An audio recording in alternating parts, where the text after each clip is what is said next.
विरोधी पक्षाच्या संघर्ष यात्रेच्या दुसऱ्या टप्प्याला सुरुवात झाली आहे। बुलढाणा जिल्ह्यातल्या सिंदखेड राजा इथे राजमाता जिजाऊ यांच्या जन्मस्थळाचं दर्शन घेऊन या संघर्ष यात्रेला सर्व विरोधी पक्षांनी सुरुवात केलेली आहे। यावेळी विरोधी पक्ष नेत्यांनी सरकारला चांगलंच धारेवर धरलं।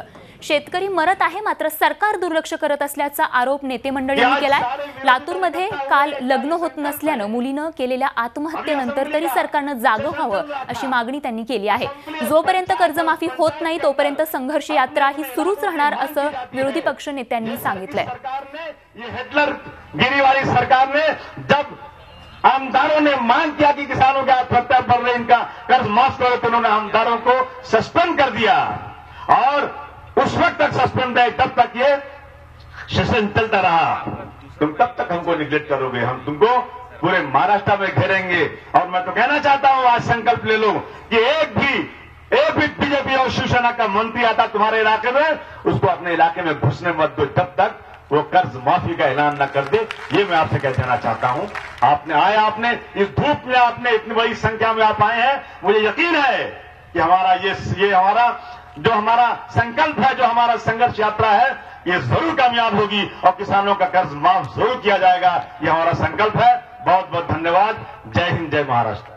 यानंतर विधान परिषदेचे विरोधी पक्ष नेते माननीय आमदार माननीय अजितदादा पवार साहेब, आपल्या विरोधी पक्ष नेते राधाकृष्ण विखे पाटील,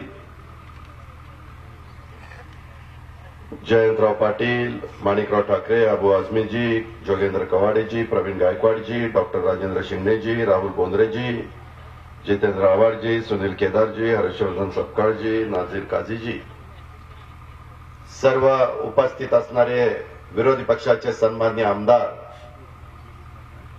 सर्व विरोधी पक्षाचे उपस्थित असणारे सन्माननीय पदाधिकारी, पत्रकार मित्र आणि मोठ्या संख्येने उपस्थित असणारे माझे शेतकरी बांधव, बंधू भगिनींनो आणि माझ्या तरुण मित्रांनो, महाराष्ट्राचा आराध्य दैवत छत्रपती शिवाजी महाराज व राजमाता जिजाऊ महासाहेबांना वंदन करून आम्ही सगळ्यांनी या संघर्ष यात्रेची सुरुवात 15 एप्रिलला त्या ठिकाणी केलेली आहे। छत्रपती शिवाजी महाराजांना, जिजाऊ महासाहेबांना मी पुन्हा एकदा आपल्या सर्वांच्या साक्षीनं मानाचा मुद्रा करतो। काल डॉक्टर बाबासाहेब आंबेडकरांची जयंती झाली, त्याच्या आधी महात्मा फुलेंची जयंती झाली, त्याआधी महावीरांची जयंती झाली। या तमाम महापुरुषांना, महामानवांना मी जयंतीच्या निमित्तानं तुम्हाला सगळ्यांना शुभेच्छा देखील देतो आणि त्यांना विनम्र अशा प्रकारचं अभिवादन करतो। परंतु हे सरकार कशा पद्धतीचं आहे? 2.5 वर्ष झाली राज्यामध्ये, 3 वर्ष झाली केंद्रामध्ये आलेलं हे सरकार युगपुरुष छत्रपती शिवाजी महाराजांचा पुण्यतिथीचा कार्यक्रम, पुण्यतिथीच्या कार्यक्रमाला ढोल बजवण्याचं काम, ढोल बनवण्याचं काम हे सरकार करते। यांना लाज वाटत नाही? ज्या दिवशी एखादा माणूस जातो त्या दिवशी आपण पुण्यतिथी साजरी करतो। जयंतीच्या दिवशी उत्साह असतो, पुण्यतिथीच्या दिवशी उत्साह असतो का? आपण तिथं अभिवादन करायचं असतं। सत्याची एवढी मस्ती, धुंदी, नशा चढली, कधी काय करावं याचा ताळमेळ देखील या सरकारला त्या ठिकाणी राहिलेला नाहीये। आपल्याला माहिती आहे, स्वराज्य स्थापनेच्या संकल्पापासून गेले 350 वर्ष ज्या छत्रपतींच्या पाठीशी भक्कमपणे उभा राहिलेला हा महाराष्ट्राचा शेतकरी आज पुन्हा एकदा त्या ठिकाणी एकवटलेला आहे। महाराष्ट्राच्या अन्नदात्या शेतकऱ्याला, आपल्या सगळ्यांना, तसंच आपल्या एकजुटीला मी त्रिवार अशा प्रकारचं वंदन देखील करतो। परंतु हा संघर्ष जोपर्यंत तुमचा माझा 7-12 शेतकऱ्याचा कोरा होत नाही तोपर्यंत आपण चालूच ठेवायचा। आपण चालू ठेवणाऱ्याकडे हात वर करून सांगा, सगळ्यांची साथ पाहिजे। हे कुणाचं एकट्या दुकट्याचं काम नाही, तमाम तुमच्या माझ्या शेतकऱ्याचं हे काम आहे। आणि ह्याच्यातूनच पुन्हा नव्या जोमाने तुम्ही मी काळ्या आईची सेवा करायची, त्याकरता हा सगळा संघर्ष आहे। जिजाऊ साहेबांचं जन्मस्थान सिंदखेड राजा इथून सुरू होत असलेल्या संघर्ष यात्रेची प्रेरणा या खुद्द जिजाऊ महासाहेब आहेत। त्याप्रमाणे त्यांनी स्वराज्याचं स्वप्न पाहिलं, त्यासाठी आयुष्यभर त्यांनी त्या ठिकाणी संघर्ष केला आणि त्याच प्रेरणेतनं, आत्मविश्वासातनं हे विरोधी पक्षाची संघर्ष यात्रा त्या ठिकाणी निघालेली आहे. ही संघर्ष यात्रा आता काही झालं तरी उद्दिष्ट गाठल्याशिवाय त्या ठिकाणी थांबणार नाहीये. महाराष्ट्राच्या शेतकऱ्यांची क्रांती घडवून आणल्याशिवाय आपण कोणी गप्प बसायचं नाहीये, अशाही प्रकारचा विश्वास मी आपल्या सर्व सहकाऱ्यांच्या समोर त्या ठिकाणी व्यक्त करतो. ज्या छत्रपती शिवरायांनी महाराष्ट्र राज्य घडवलं, त्या राज्याला घडवणाऱ्या राजमाता जिजाऊंच्या माहेरातून त्या संघर्ष यात्रेच्या शेतकऱ्याच्या आक्रोशाचा दुसरा एल्गार हा आपण त्या ठिकाणी सुरू करतोय. राजमाता जिजाऊंनी छत्रपती शिवरायांना राज्यकारभार करताना एक गोष्ट आवर्जून सांगितलेली होती की रयतेच्या भाजीच्या देठाला आणि माझ्या शेतकऱ्याच्या गवताच्या काडीला देखील धक्का लागता कामा नये. ही महाराष्ट्राची खऱ्या अर्थाने आदर्श परंपरा आहे. आज शेतकऱ्याचं काय बघतोय? 50% आत्महत्या वाढलेल्या, सातत्याने रोज पेपर उघडा शेतकरी आत्महत्या करतो, त्यांच्या घरातला कुणी ना कुणी व्यक्ती आत्महत्या करताय. का करतोय? कशा करता करतोय? हे राज्याच्या सरकारने समजून घ्यायला नको? राज्यकर्त्यांचं हे काम नाही आहे. पाठीमागे देखील 15 वर्ष सरकारमध्ये काम करत असताना अनेक प्रकारचे चढ-उतार आले, वेगवेगळ्या प्रकारची राजकीय संकट आली, वेगवेगळ्या प्रकारची नैसर्गिक संकट आली, परंतु कधी आम्ही डगमगलो नाही.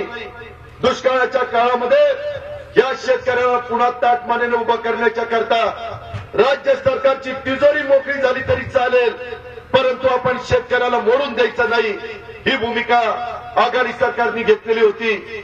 या देशामध्ये युपीएचं सरकार असताना सोनिया गांधी, शरदराव पवार, डॉक्टर मनमोहन सिंगजी, पी चिदंबरम साहेब या सगळ्यांनी तुमचं 71,000 कोटी रुपयाचं कर्ज उभ्या देशाचं माफ केलेलं होतं. केलं होतं की नाही? हे जर आम्ही करू शकतो तर या नाकारत्या सरकारला करता येत नाही. काहीतरी धातूर उत्तर देतात. हे काय नवीन आहे? मद्रास हायकोर्टाने सांगितलं ना तिथल्या तामिळनाडू सरकारला राहिलेलं पण शेतकऱ्यांचं कर्ज माफी करा. अरे 1 महिन्याच्या आत जर उत्तर प्रदेशच्या मुख्यमंत्री 36,000 कोटी रुपयाचं कर्ज माफ करू शकतो, तर 2.5 वर्षामध्ये देवेंद्र फडणवीसांना आपलं कर्ज माफ करता येत नाही. कुणाची वाट बघताय? कशाची वाट बघताय? कुणा करता थांबलाय? किती अजून तुम्हाला आत्महत्या पाहिजेत? कोणती वेळ आल्यानंतर तुम्ही कर्जमाफी देणार आहात? याचं उत्तर राज्याच्या प्रमुखाला द्यावंच लागेल. शेवटी हे राज्य आपल्या सर्वांचं आहे. हे पुरोगामी विचारांचं राज्य आहे. याच्यामध्ये लोकशाही हुकुमशाही चालत नाही. याबद्दलची आठवण आपण या सरकारला त्या ठिकाणी करून दिली पाहिजे. आज आमच्या शेतकरी धनाधन आत्महत्या करतायत, परंतु फडणवीस साहेबांना त्यांच्या काळजाला जर पाझर फुटत नसेल तर महाराष्ट्रातल्या शेतकऱ्यांनी आता फास घ्यायचा आहे का आणखीन काय करायचंय याचाही विचार आज या ठिकाणी केला गेला पाहिजे.